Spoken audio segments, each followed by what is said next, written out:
হ্যাঁ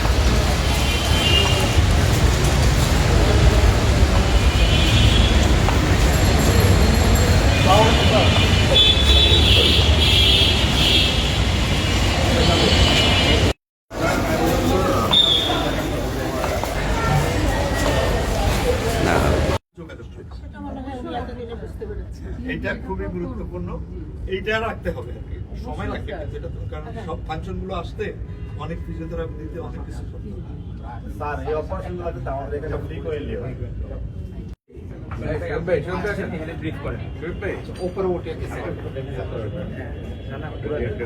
আমি ছবিটা ভালো করে নিয়ে আসবো।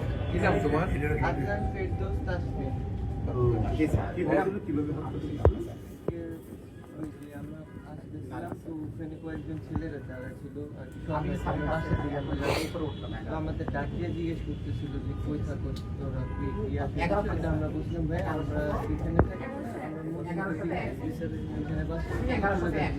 এটা বলে আমরা তুলে যাবো। পরে আমাদের পিছন থেকে ডাক দিয়ে মানে বাড়ি দিকে বাড়ি যেমন নদীর সাথে ধারণা কবিতা শুরু করতে।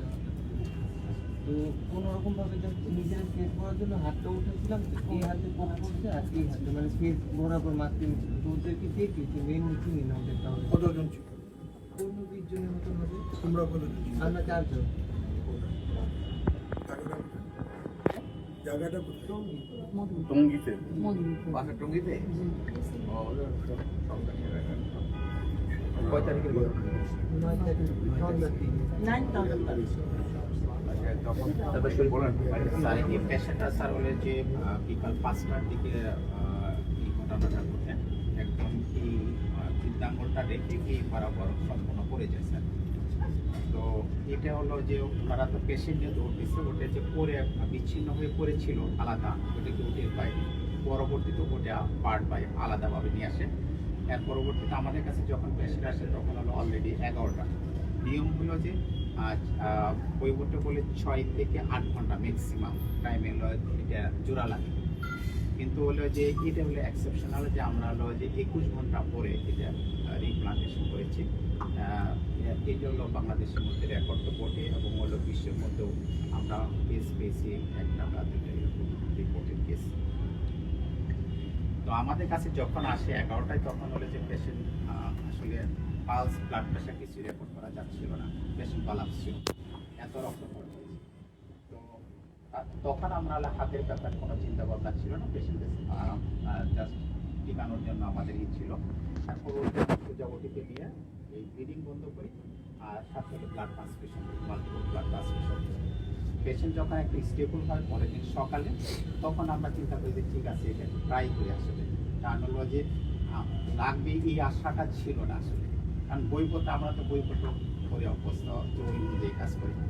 তো আমরা দীর্ঘ 2টা পর্যন্ত আমরা ওটি করে 2টার সময় আমাদের হলো যে রক্ত চলাচল প্রবাহ ঠিক করতে শুরু করি। ওটি চলে 4টা পথে, এরপর আরো 2 ঘন্টা চলে। এটা অ্যানাস্টোমোসিসটা হয়েছে 21 ঘন্টা।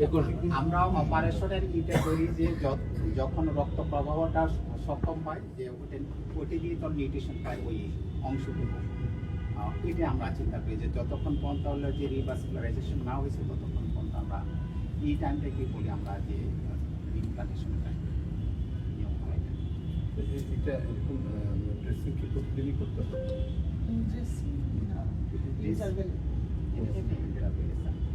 আর বেসিক্যালি আমাদের যে কেসটা স্যার হলো যে রিপ্লান্টেশন কেসটা, এটা হলো আমরা নিয়মিতই হয় এখানে, কিন্তু এর ক্ষেত্রে এক্সেপশনাল একটাই যে এত দীর্ঘ সময় পরে আমরা সাধারণত 4 থেকে 6 ঘন্টা বা ম্যাক্সিমাম 8 ঘন্টা করি।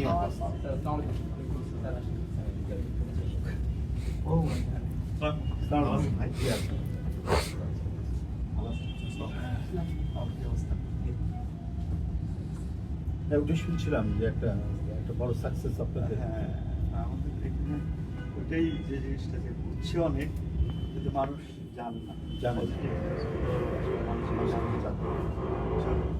আর এইটার বিশেষত্ব এটাই যে অনেক দেরিতে করা ফলে যে সাকসেসফুল রেট এটা সাধারণভাবে এত দেরিতে সাকসেসফুল রেট কম। একটা সুবিধা যে আমাদের এখানে অনেকগুলো মানুষ ডেভেলপ করতেছে ও মানে মাইক্রোসফট প্রাইভেটে আবার ওরাই করে বিশেষ প্রাইভেট তো আমরা আমরা যদি ভিজিট করতে গেছিলাম ওই ভিডিওটা একবার নিয়ে যাই তো হ্যাঁ নিয়ে যাই নিয়ে যেতে গেলে এই আর আমি আজকে এই ইনস্টিটিউশনে আসার মূল উদ্দেশ্য হচ্ছে এখানে একটা ব্যতিক্রম ধর্মী যা সহজে সম্ভব না সে সম্ভবটি করেছেন আমাদের এই প্রতিষ্ঠান তার চিকিৎসকবৃন্দ এটি একটি বিশাল কাজ এবং আমি বড় ধরনের একটা অ্যাচিভমেন্ট অর্জন বলে মনে করি। টঙ্গীতে তাসফিন নামে একজন কিশোর কেবল ইন্টারমিডিয়েট পাস করেছে, সন্ত্রাসীরা তার হাত বিচ্ছিন্ন করে দিয়েছিল। সেই বিচ্ছিন্ন হাতটাকে প্রায় 21 ঘন্টা অপারেশন করে তারা 21 ঘন্টা পরে তারা সেটাকে জোড়া লাগাতে সক্ষম হয়েছেন এবং এখন স্বাভাবিকভাবে হাতটা কাজ করছে এবং আমরা নিজেও দেখে আসলাম যে আঙ্গুলগুলো নড়াচড়া করতে পারছে। মানে এখানে আসার এই উদ্দেশ্য হচ্ছে যে আমাদের চিকিৎসকবৃন্দ আমাদের বাংলাদেশে তারা প্রতিটা ক্ষেত্রে মানে চিকিৎসা বিজ্ঞানের যতগুলো শাখা আছে প্রত্যেকটি শাখায় আমাদের বাংলাদেশের সারা চিকিৎসকরা সিনসিয়ারলি কাজ করলে এখান থেকে হাজার হাজার মানুষ পার্শ্ববর্তী দেশ বা বিদেশে যায়, সে যাওয়ার আর প্রয়োজন হতো না। কারণ আমাদের চিকিৎসকবৃন্দ তারা মেধায়, মননে এবং কাজে অসাধারণ তাদের দক্ষতা রয়েছে। সেটার একটা বহিঃপ্রকাশ, তার একটা ম্যানিফেস্টেশন আমরা দেখলাম কিছুক্ষণ আগে এখানে। যে তাসফিন যে রুগীটা যার হাত জোড়া দিতে সক্ষম হয়েছেন আমাদের এই প্রতিষ্ঠানের চিকিৎসকবৃন্দ, সেই কৃতিত্বটা আমরা ডাক্তারদের দেখে আসলাম। হ্যাঁ, এটা ডাক্তার শরীফ তার নেতৃত্বে এখানে হয়েছেন এবং প্রতিষ্ঠানের সকল চিকিৎসকবৃন্দ, এখানে আমাদের পরিচালক মহোদয় বসে আছেন, তার প্রত্যেকের তত্ত্বাবধানে এবং মনোযোগে সেটা ক্রমান্বয়ে সে সুস্থ হয়ে উঠছে।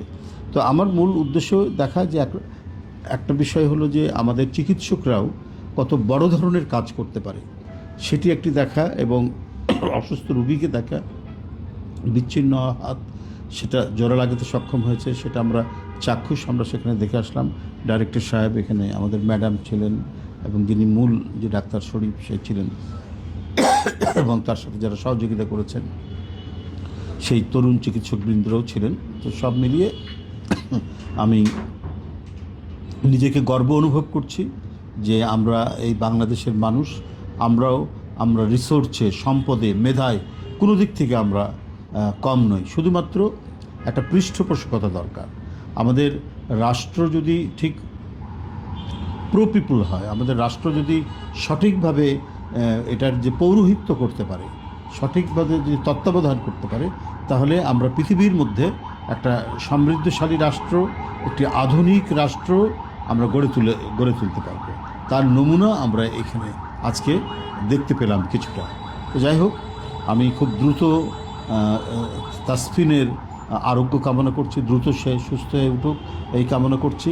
আর এখানে পরিচালক সহ যারা এই টিমে কাজ করেছেন, শরীফের নেতৃত্বে ম্যাডাম সহ সবাইকে আমি আন্তরিক প্রীতি এবং অভিনন্দন জানাচ্ছি তাদের এই মহতী উদ্যোগ এবং তাদের এই নিষ্ঠার সাথে এই কাজটি সম্পাদন করার জন্য। ধন্যবাদ।